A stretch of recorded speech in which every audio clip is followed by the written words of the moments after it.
Mm-mm-mm-mm. Mm-mm-mm-mm.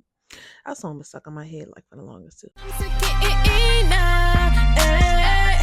I'm sick of now, oh. 'Cause I'm sick of now, eh. I'm sick of now, oh. What's up, people? Oh man, what's up? What it is? Click. What's up? What it is? What a motherfucking do? Y'all ready to get into this conversation of the church? A little touchy topic, but I want to talk about my experience of growing up in the church. Let's get into it. Click. But first, before I start, like, comment, subscribe so you know every time this girl right here. Mm-mm-mm-mm. Mm-mm-mm-mm. That song been stuck in my head like for the longest too. I know the words. Take me through there. Take me through there. But yeah.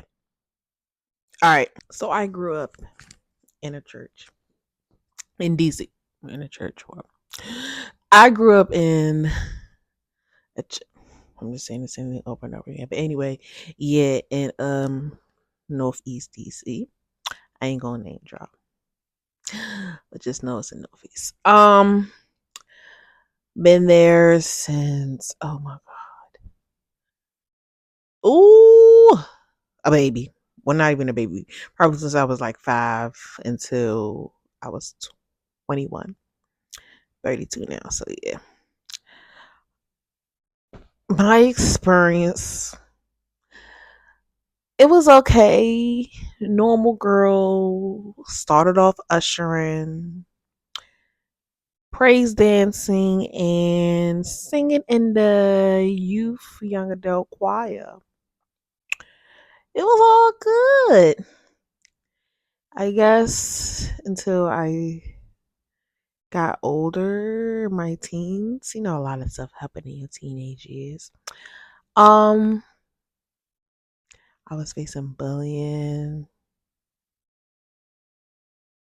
other people in the church, grown women especially. Well, I was always a grown woman that got stalked with you. But yes, I felt that they was treating me different from the other kids and everything. Baby, I went through it.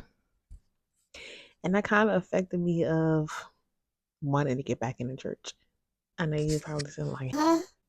But yeah, like they would exclude me out of stuff like that really used to get to me. And again, I never said anything. I used to hold it in because I wanted to not start no drama, no nothing. I wanted to be included, to have friends.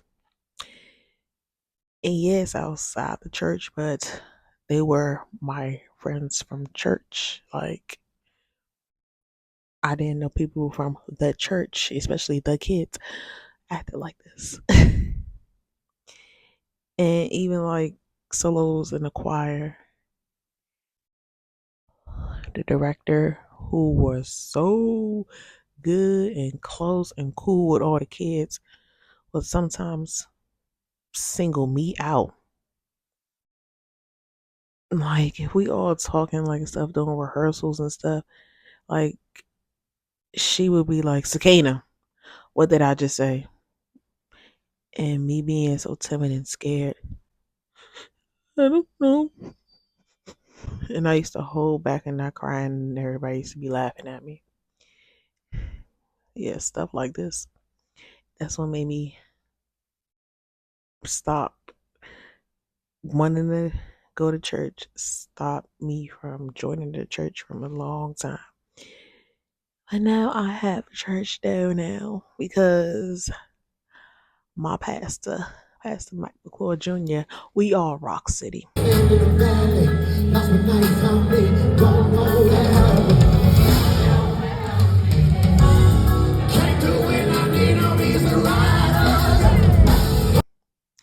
Like, even though it's in Alabama and I'm in the DMV, like, he makes you feel like you are right there in the church. Yes, I'm a virtual member, but I would be visiting. Like, this is the closest I felt to a church family.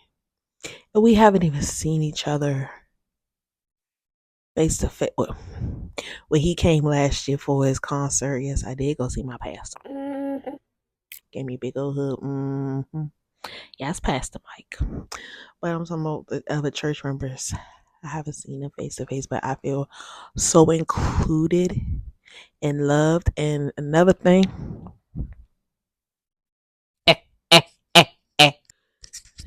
when it's time for tithing,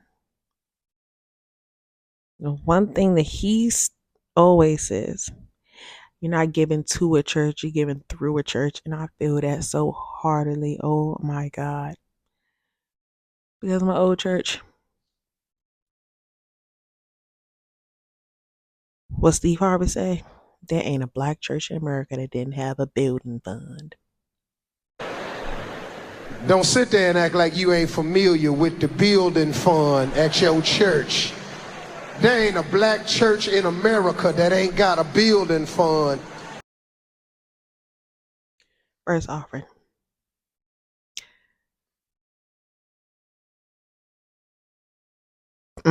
Lost my train of thought. Yeah. First offering. All right. This is our first offering of the day. Looking, I'm not even lying. Looking everybody in the eyes as you coming up to make sure you give. They go in the back and count. Second offering. All right, y'all, we need a little bit more help. Still looking at you in your eyes. Go back in there and count. Number 3. Need a little bit more, y'all. Need a little. No, it's not aggressive enough. They be aggressive as. All right, y'all, this is not enough. And I'm not even playing. They be this aggressive. Just. And that right there was kind of the breaking point of me going to church. I love the Lord, of course. But you're not going to force me. I gave my tithes. I gave my offering. It's honestly begging. No, you're not. No. And my pastor, my old pastor, rest in peace, Reverend Dr. Luke Mitchell Jr., he always was welcome and come as you are. When he passed away, my church went, and you could feel it.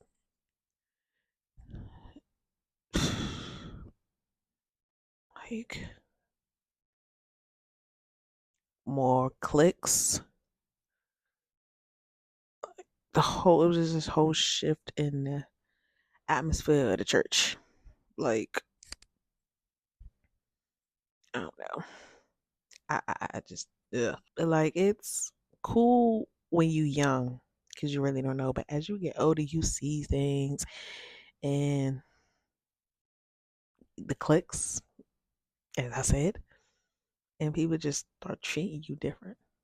I never really thought that would happen in the church because it's the house of the Lord, but it happens everywhere. And I do thank my mother for raising me in the church because I'm the woman I am now. Even though some stuff happened, but I know she couldn't control it. She doing her best. She did her best as a strong single mother. Now that's my story of growing up in the church. Didn't know I was bullied in the church and all that. Yeah. If you want another story time, like, comment, subscribe. Hit the notification bell so you know every time your girl uploads a new video. Click. My eyes itching like, oh my God. Anywho, let's get it, y'all. Like, comment, subscribe. Like I just said, love you. Click up, y'all. Love you. Click.